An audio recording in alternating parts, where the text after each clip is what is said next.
आज होली है। पूरे प्रदेश वासियों को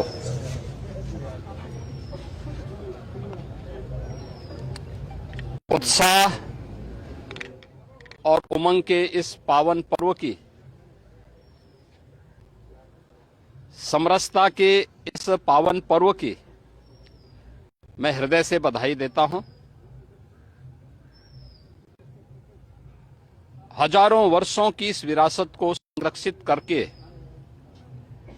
भारत की ऋषि परंपरा ने, पूर्वजों ने जिस थाती को सौंपा है, उसको वर्तमान पीढ़ी उसी उमंग और उत्साह के साथ आगे बढ़ा रही है। आज पूरे प्रदेश में हर तबके का व्यक्ति, वह क्या बुजुर्ग है, क्या युवा है, क्या महिला है, क्या पुरुष है, हर सनातनी इस पावन पर्व के साथ जुड़ करके आनंद की अनुभूति भी कर रहा है। अगर कहीं कोई मनमुटाव, बैर भाव किसी भी स्तर पर रहा, उसको समाप्त करके समरस समाज की स्थापना की दिशा में एक नए प्रयास को आगे बढ़ा रहा है। वास्तव में उत्सव का यह पर्व,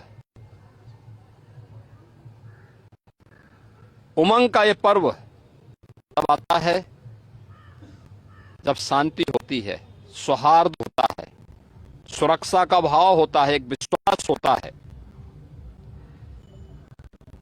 और उत्तर प्रदेश और पूरा देश आज इस विश्वास के साथ आगे बढ़ा है।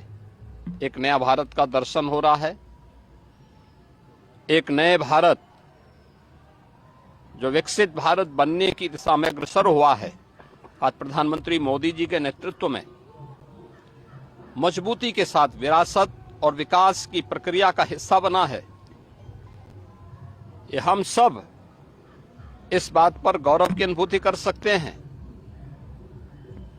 कि हमें आजादी के अमृत काल में प्रधानमंत्री मोदी जी जैसा एक यशस्वी मार्गदर्शक और नेतृत्व प्राप्त हुआ है, जिनके नेतृत्व में भारत विकसित भारत और आत्मनिर्भर भारत की इस परिकल्पना को साकार कर रहा है। उत्साह और उमंग के साथ ये पर्व और त्योहार आज आनंद के साथ आगे मनाए जा रहे हैं।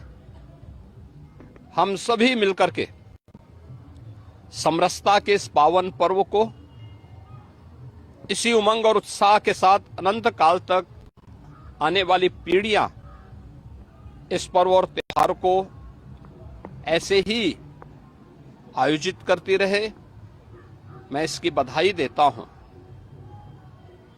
होलिका दहन के सभी कार्यक्रम सकुशल संपन्न हुए।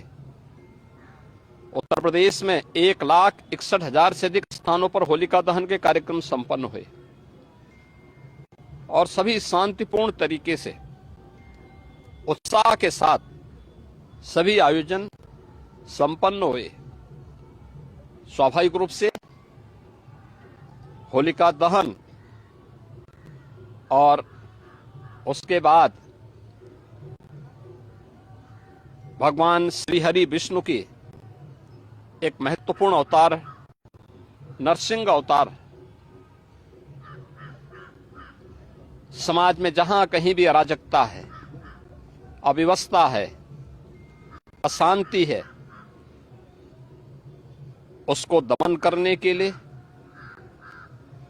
सज्जन शक्ति का संरक्षण करने के लिए, दुर्जन शक्ति को परास्त करने के लिए, यानी सकारात्मक भाव को प्रोत्साहित करने और नकारात्मक भाव को तिरोहित करने के लिए ईश्वरीय अवतार एक नई प्रेरणा प्रदान करता है। हर कालखंड में यह अवतार किसी न किसी रूप में हम सब के सामने होते हैं, बशर्ते उनके अनुरूप हम सब भी प्रहलाद के रूप में, कहीं सबरी के रूप में, कहीं हनुमान के रूप में, कहीं अर्जुन के रूप में अपनी भूमिका को ईमानदारी पूर्वक निर्वहन करेंगे तो सकारात्मक शक्तियां मजबूत होंगी, नकारात्मक ताकतें परास्त होकर के पराभव की ओर अपने आप ही जाएंगे। होली का यह पर्व आपसी बैर भाव को समाप्त करने, प्रेम और समरसता पूर्ण माहौल के साथ इसे आयोजित करने की एक नई प्रेरणा दे रहा है। मैं इस अवसर पर पूरे प्रदेशवासियों को होली के इस पावन पर्व की हृदय से बधाई देता हूं, अपनी शुभकामनाएं देता हूं।